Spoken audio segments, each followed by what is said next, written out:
ಭೀಮ್ ವೆಚ್ಚಿನ ಸಂಘಟನೆಯಲ್ಲಿ ರಾಜ್ಯ ಮಹಾಪ್ರಧಾನ ಕಾರ್ಯದರ್ಶಿಯಾಗಿ ಕೆಲಸ ಮಾಡ್ತಾ ಇದ್ವಿ.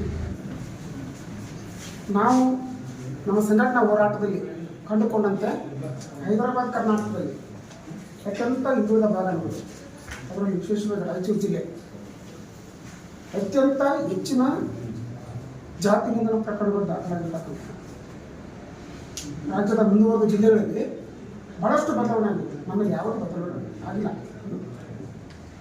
ಮತ್ತು ನಮ್ಮ ರಾಯಚೂರು ಜಿಲ್ಲೆ ಸಿಂಧನೂರು ತಾಲೂಕು ತಿರುವಾಡ ಪೊಲೀಸ್ ಸ್ಟೇಷನ್ ಲಿಮಿಟ್ಸ್ನಲ್ಲಿ ಅತ್ಯಂತ ಜಾತಿ ನಿಂದನ ಪ್ರಕರಣಗಳು ದಾಖಲಾಗಿದೆ. ಸುಮಾರು ಈ ಒಂದು ಭಾಗದ ಹಳ್ಳಿಗಳಲ್ಲಿ ಶೋಷಣೆ, ಅಸ್ಪೃಶ್ಯತೆ, ದೇವಸ್ಥಾನ ಪ್ರವೇಶಗಳು ಇವತ್ತಿಗೂ ನಮ್ಮ SC/ST ಸಮುದಾಯಕ್ಕೆ ಇಲ್ಲ.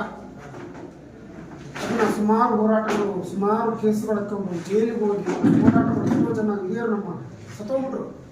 ಯಾರ್ಯಾರು ಹೋರಾಟ ಮಾಡಿದ್ರು, ಯಾರ್ಯಾರು ಆಕರ್ಷಕ ಪ್ರಕರಣದಲ್ಲಿ ಮುಂದಾಳವಹಿಸಿದ್ರು, ಅವ್ರ ಮೇಲೆ ಸುಳ್ಳು ಪ್ರಕರಣಗಳು ದಾಖಲಿಸಿ ಅವರ ಹೋರಾಟ ಹತ್ತಿಕೊಂಡು ಕೆಲಸವನ್ನು ಪೊಲೀಸ್ ಇಲಾಖೆ ಅವ್ರ ಜೊತೆ ಸೇರ್ಕೊಂಡು ಮಾಡ್ತೀವಿ. ಯಾವುದೇ ಬದಲಾವಣೆ ಆಗಿಲ್ಲ. ಆಮೇಲೆ ಸುರ್ಪುರ್ ಶಾಪುರ್ ದುಡಿಯೋಕೆ ದುಡಿಯೋಕೆ